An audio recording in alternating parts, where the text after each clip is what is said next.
Guys, just before we start this video, I just want to drop a quick apology. I have ordered a new mic, but it hasn't came yet, so I've had to record this on my laptop, so the audio is a bit poor. But hopefully by next episode we can have the mic up running properly and the audio will sound a little bit better. Also, during this video, there's a few times where I cut out and the editing software I couldn't quite get it. So hopefully by next episode I can figure a few stuff out. But it's the first video, it's got to start somewhere. So this is the best I can do at the minute, and I hope you enjoy the video. So I'll pass you on to. Welcome to This Week in the NBA. This is going to be my new talk show where I talk about everything that's gone on in the NBA in the past week. And considering this is the first episode, there is a lot to cover today, so I am going to try and keep it as brief as I can. I mainly want us to talk about the All-Star stuff, and I know there's a lot more gone down, but until the trade deadline day, I think that's when we're going to have an episode on covering what's happened. But just to quickly let you know, there's the AD situation. I'm just going to quickly elaborate on that and the Porzingis trade, but this episode's mostly about the All-Star break, so we'll get straight into that, and I hope you guys enjoy the video. Please like, subscribe, and let's just quickly start with how this week started.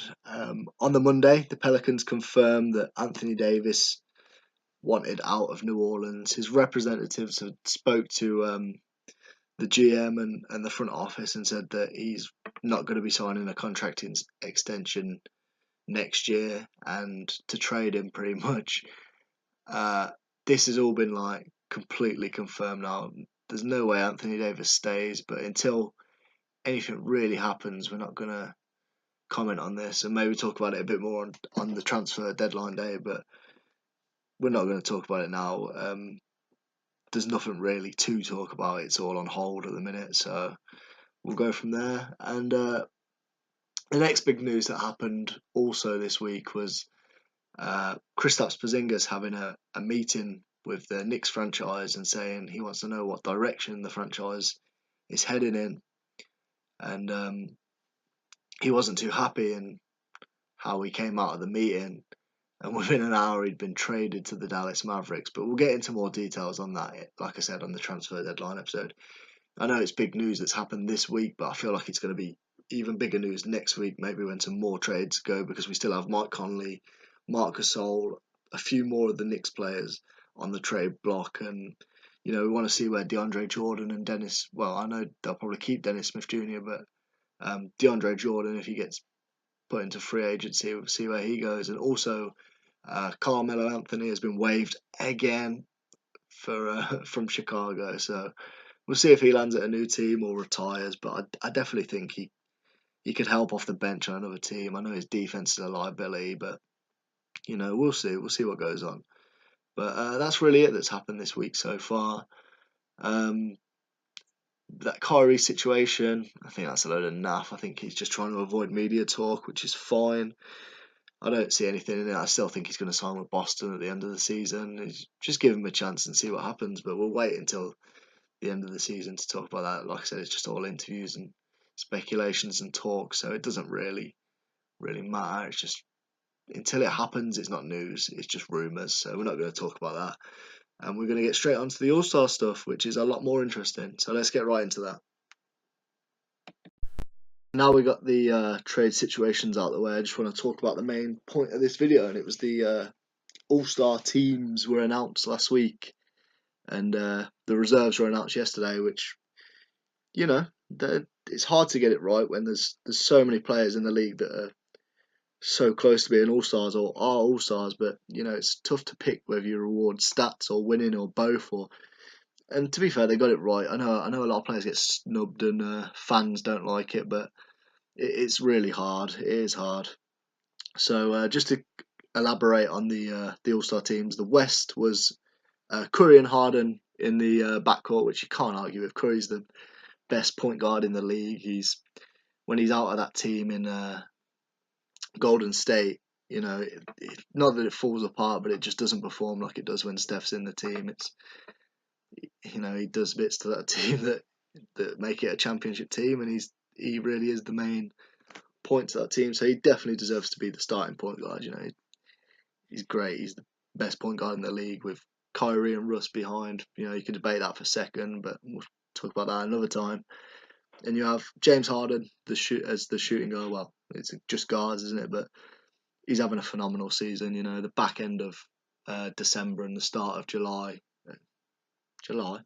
January. He had a phenomenal season, but putting up historic stats that have never been, well, say never been done before. There's a guy called Wilt Chamberlain, but by a guard, it's never been done before. So definitely deserves that second spot at the guard position at the All-Star team. And then we have Captain LeBron. There's nobody else that's going to get the captain spot in either conference when LeBron's there. He's, the greatest of all time. And that's going to trigger a lot of people. But in my opinion, he is, of what I've seen. I've not been watching basketball forever, but he is phenomenal. And the other two front court partners to go with LeBron was Kevin Durant and Paul George. Kevin Durant, he's the best scorer that maybe the league's ever seen. I know you put Mike up there and you put Kobe, and there's plenty of other scorers, centers that are dominant at scoring the ball, but none of them have ever scored the ball like Kevin Durant does. The multiple ways that he can score is just incredible. He can do everything. There's no stopping him. But Paul George, it's between Paul George and Anthony Davis for me, and I think Paul George did deserve it. He's having a phenomenal comeback season. Last year he got an up through the All-Star through injury reserves, and people were saying he didn't deserve it and all this and that, but he's definitely come back this season and proven that he's an All-Star, and he's in there for the MVP conversation and maybe even Defensive Player of the Year, because that OKC team has been incredible how they've changed defensively, because the back end of the playoffs last year when they were eliminated was embarrassing defensively. I know they had Carmelo, and Carmelo's a liability on defense. Great offensive player, Hall of Famer, but he is a liability on defense. But now they've really turned that around. I think that as I'm recording this, top 3 in defense. I think they might be second, to be fair, but Steven Adams, Russ, Paul George, and when they get Andre Robertson back, we'll see what happens. But yeah, I think he just edged it over AD for me because are award winning as well, and I like a bit of a story about how he's had this comeback season, being even better. So yeah, and now let's get on to the reserves.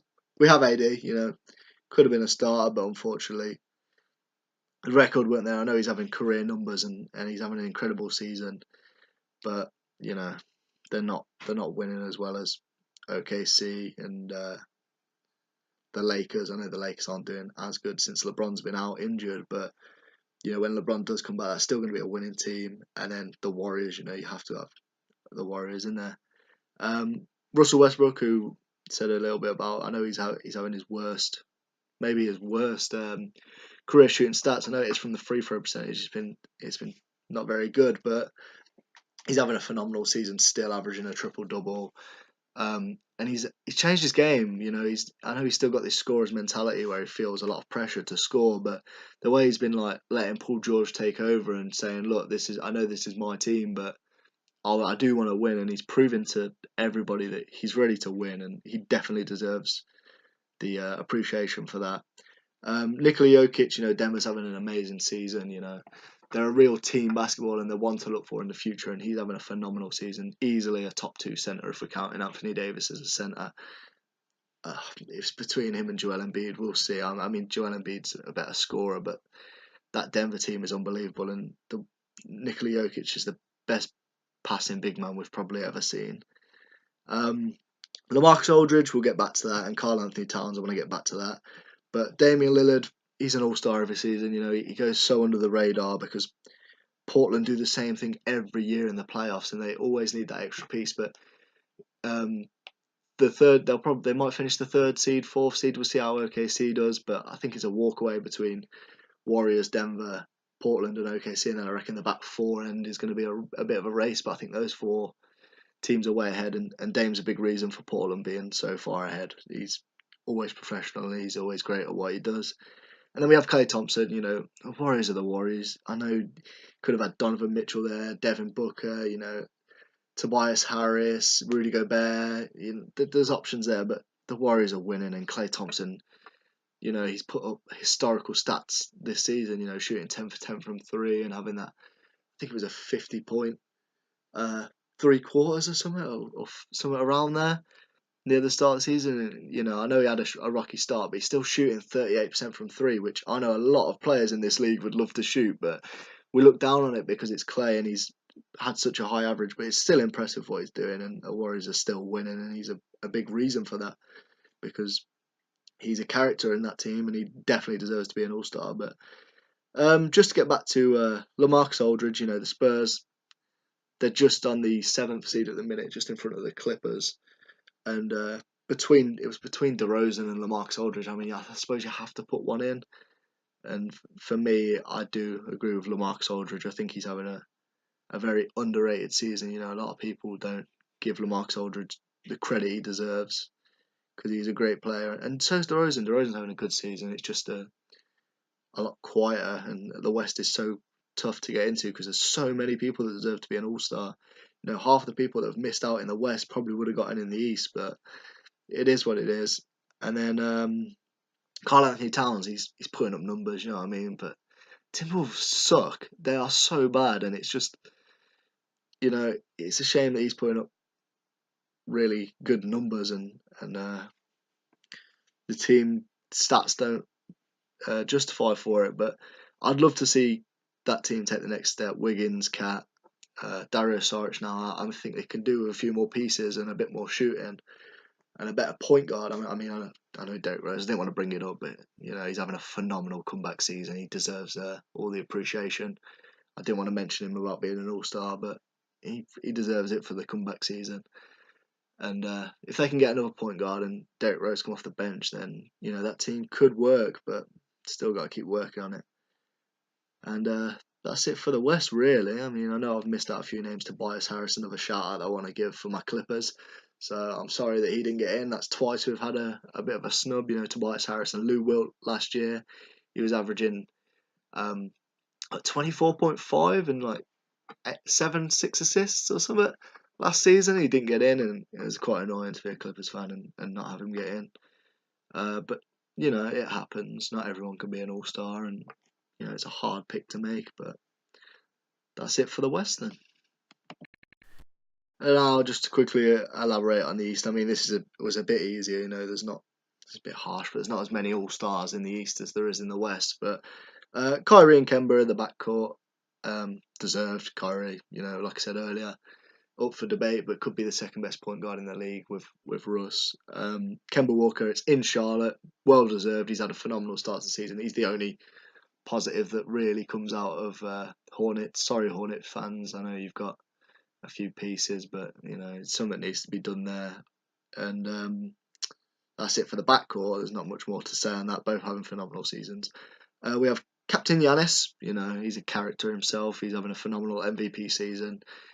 And he definitely deserves to be the captain of the East. He's the best player in the East, in my opinion. I know the other two front court guys, Kawhi and Embiid, are definitely up there as well for the best. And Kyrie, you know, they're all stars. They all deserve the gratitude. But Giannis is phenomenal. You know, the way his game's improving and improving. When he gets a shot, you know, it's over for the East. But you know, Kawhi, I know he's definitely been up there for his career. You know, some people say top 2, top 3, but off that injury, you know, I had to put Giannis in front of him, in my opinion. But Kawhi, an all-star, and he deserves to be. He's always professional. All that stuff that went down last year, but he stayed quiet through it, and his team sorted it out for. Well, I say his team, his management team sorted it out for him, and it all got sorted in the end. But Kawhi's having a phenomenal season in Toronto, and a definite deserved all-star. And Embiid, who's, you know, he came from nothing. You know, he was playing 32 games in his rookie year, and then all of a sudden now he's like just getting better and better in that Philly team. It's amazing, and you know, hopefully Ben Simmons can develop something. But yeah, definitely the best top 3 center in the league, you know, and definitely the best in the East. So that's it for the starters. Just to get onto the reserves now quickly. Kyle Lowry, you know, Toronto are the best team in the East at the minute, and Lowry definitely deserves to get in. He gets a lot of stick. Lowry does. He doesn't get the gratitude he deserves. I know I keep saying gratitude, but he doesn't. Career shooting numbers. He's phenomenal from 3 now, and he's getting better and better. And He's actually facilitating the ball so much better now. You know, his assists have gone up, and he's learning to play in a different system with Kawhi, how it was to playing with DeRozan. But you know, he's having a phenomenal season again. Uh, Victor Oladipo, you know, it's such a shame what happened. You know, the Pacers were really a team to watch. I mean, last year when they played Cleveland in the playoffs, that was such a fun series to watch, and that team is really grit and grind. It's such a shame that Oladipo's gone down. So I do wish him the best of recoveries, and I hope he comes back just as strong because he is one phenomenal player. And he's going to be replaced, but I'm glad they put him in there and let him still get his All Star. You know, shout out because he's definitely an All Star. So we'll see who that gets replaced with. I'll throw some names out in a minute, but we have Blake Griffin, who I'm so happy for as being a Clippers fan. I know he's traded to the Pistons, but you know I've always got a bit of love in my heart for Blake. He was the reason that I started supporting the Clippers. I love Blake Griffin, and you know my friends always rip me because I do really love Blake Griffin, but he's having a phenomenal season for the Pistons. He's literally the only decent player for the Pistons at the minute. I know they're not in the playoffs, but it's like he's a point forward. He's literally doing everything for that team, scoring, rebounding, like advancing the ball. He's doing everything. So shout out to Blake, much deserved. Vucevic, you know, I'll get back to that one. Chris Middleton, get back to that one as well. But Ben Simmons deserved. Philly's guy. He's putting up the numbers as well. You know, I'd like to see him develop a three ball and maybe he'll shoot some threes in the All Star game and the Rising Stars game. But you know, Ben Simmons, much deserved, and Bradley Beal. Since John Wall's been down, he's been playing phenomenal. Even before John Wall went down, he was playing phenomenal. But their team was losing. I know they're still not in the playoffs, but they're getting up there. They've had a really good January and back end of December as well, and they might get back in there if they just you know keep going. But Bradley Beal, as an individual, has had an amazing second. Well, I say second half to this season, but second half to the start of the season. And just get back to it now. Chris Middleton, you know, the Bucks are having a phenomenal season. And he's not that you have to, but he does deserve it. His team's playing amazing. He's still doing Chris Middleton things, you know, being that second option, defending the best player. Well, I know Giannis defends the best player, but Chris Middleton's a great defender, and he's doing what he does. A great 3-and-D guy, probably a top 3-and-D guy in the league, and he deserves an All Star in my opinion because our award winning. And then to get onto Vucevic, you know, it's a shame because the Magic are just a terrible franchise at the minute. They've not been doing things right for me, in my opinion. And Vooch, this is going to sound a bit harsh, but he's putting up empty stats. It just seems a bit like what it is, and it's a shame because you know he's an all-star. Like I said, everyone deserves to be an all-star. They're put in there for a reason. You know, this is picked by professional coaches. They know better than anyone else. But in my opinion, I don't think I would have had Vooch in there. But yeah, that's it for the East All Stars. Before this ends, I just want to elaborate on some of the people that missed out, just to give them the shout out. So we'll give them the shout out. East, I know some people are going to get quite mad if I miss off a player from their team, but I'm just going to throw some names out there. Jason Tatum, he's having a decent season with the Celtics. Not performing like we thought they would, but you know they're figuring their stuff out. You know, it's hard to come back from figuring out when you had your two best players out in Hayward and Kyrie last season for the playoffs and getting back in a routine, and they'll get there by the playoffs and it'll be sorted. But D'Angelo Russell, who I personally think is going to replace Oladipo, which is really deserved. He's having a great season this year, and he's proven to everybody and the Lakers franchise that you shouldn't have traded me because I am a leader of this team, and he is really leading the team and doing a phenomenal job of it. And there's one more. Why can I not think of the one more that I really wanted to give a shout out to?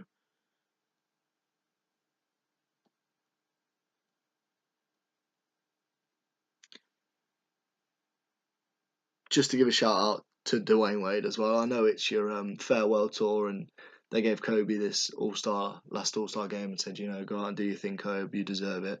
Been a pioneer of the league, and Dwayne Wade has definitely been a pioneer of the league. In my opinion, the top 3 shooting guard of all time. He's been phenomenal, and I know he gets a lot of. He doesn't get a lot of stick. In fact, he's a Hall of Famer for sure. And I know people wanted this farewell tour for him as well in the last All Star game, but I think you have to give an all-star to an all-star, and he's not playing an all-star level. But I'm sure they can do something for him on the weekend of the all-star stuff, and just like give him his gratitude for being one of the greats of all time. And then on to the West. I know the West is a bit longer that we can go for. Actually, before we get onto the West, Jimmy Butler as well. You know, he could deserve to be there, but unfortunately, all the stuff that happened at the start of the season put me off a bit of thinking that he should be in there. And you know, the stuff with his team. He's a phenomenal player, and he's a closer, and definitely an all-star player. But this season, it's been a bit hit and miss for him. So you know, and then Andre Drummond was an all-star last year. He was, you know, he gets his rebound. He leads the league in rebounds every year. He's a phenomenal rebounder and a decent defender. But you know, the Pistons have really sucked, and I'm not trying to get back onto Blake again, but you know, he's not really helping Blake at the minute, and they need to sort that out. But you know, he could put Drummond in there maybe. But all right, to get onto the West, let's just get onto the West now before I start crying over Blake again. We said about Derrick Rose and how he's having this phenomenal comeback season, and I know people like to reward stuff like that, but also along with, you know, the Dwayne Wade situation, there is other ways of giving gratitude and not even All-Star. I don't think he's been putting All-Star numbers up, and for the Timberwolves to have two players in it just seems a bit, you know, I know people will say Cat don't deserve to be in, but he is putting up numbers, and I know Derrick Rose is too, but it's not All-Star numbers in my opinion. Luka Doncic proving to the Mavs franchise that he's the future, well, along with Porzingis now. But you know, he definitely deserved a shout out there. He could have easily been an all-star. DeRozan, you know, it had to be, for me, you couldn't put two Spurs in. It had to be between DeRozan and LaMarcus, and you know, LaMarcus got that. Devin Booker, he's phenomenal on his team, but his team sucks, so you can't. I do hope that Devin Booker starts winning soon, because he's the future of this league as well. And then we have Donovan Mitchell, another one that definitely deserved to be in. I can't, to be honest, I can't believe a Utah Jazz member didn't get in. You know, Rudy Gobert, another one that I'm going to mention, and Donovan Mitchell. It just seems a bit that one of them should have been in, but you know, it happens. And I think that should be it for the snubs. But you know, guys, that's it for the end of the video. So thank you for watching, and if you've sat all the way through listening to me moan and whinge and talk about this, I appreciate it. Don't forget to like the video and subscribe, and peace out.